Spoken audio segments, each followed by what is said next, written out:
Australia has one of the highest incidences of eczema in the world, with about 1 Australian in 3 affected at some stage during their lives. Most children grow out of eczema, but for some it is a lifelong problem. The prevalence of eczema has increased 2 to 3-fold since the 1970s.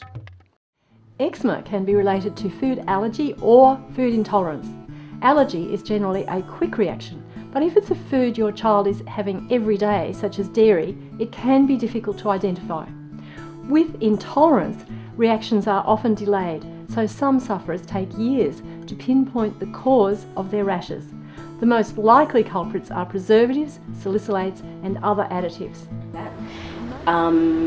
The groin and underarm area, sweaty parts of my body are affected by sulfites, most notably 223.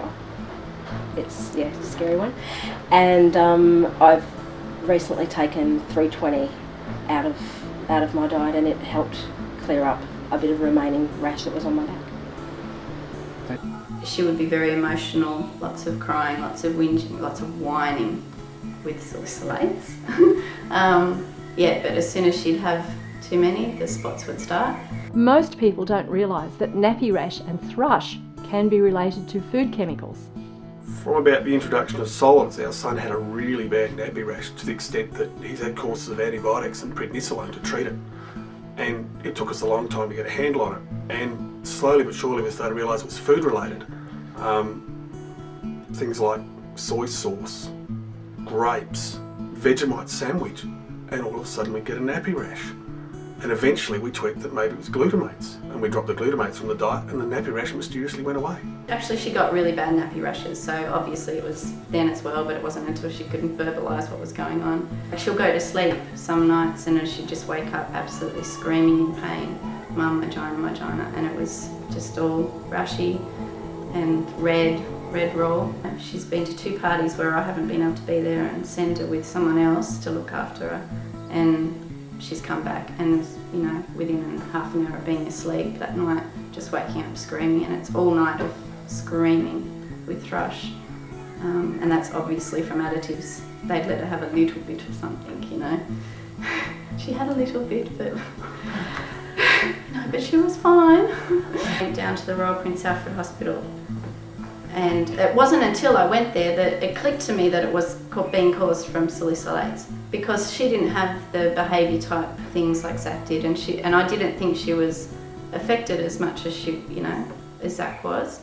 Skin reactions can include swelling of the eyes, lips or tongue. This is medically known as angioedema. I found that sulfites in beer cause a reaction with my hands. I get eczema on them, and my eyes, I get eczema all over my eyelids. They get very flaky and swollen and uncomfortable, and that can last for a while, like a few days at least.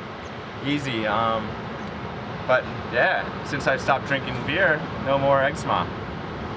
People who have developed mysterious skin rashes in the last 10 years need to know about a new set of food additives. Called the nucleotide group of flavour enhancers, they interact with MSG to make the flavour enhancing effects up to 15 times stronger. As well as the usual symptoms of food intolerance, these additives can cause itchy skin rashes hours or even days later, so most people don't realise what has affected them. In England and the USA, you can actually report adverse reactions to food additives, but in Australia there's no government agency you can report any of this to. They're not interested. We have received hundreds of reports about the effects of these new flavour enhancers. This rash in a 3-year-old boy was due to chicken flavoured rice crackers. This one was caused by chicken flavoured 2-minute noodles. This product, flavour enhancer in butter, caused 2 months of severe rash in twin 10-month-old boys. For some people, exposure to nucleotide flavour enhancers can make them much more sensitive. In this case, Jennifer started with a chronic rash caused by daily exposure to rice crackers, but by the time she discovered the culprit 2 years later, she was also experiencing alarming swelling of the eyes, lips and tongue. When this one was about 18 months old, we keep getting recurrent rash. And we took her to the GP, and he said, well, I can't find anything obviously wrong, she's not unwell. But she kept getting sent home from daycare, and we kept taking her to the GP, and they tried cortisone creams and all sorts, and the rash was on her tummy and on her legs and under her arms.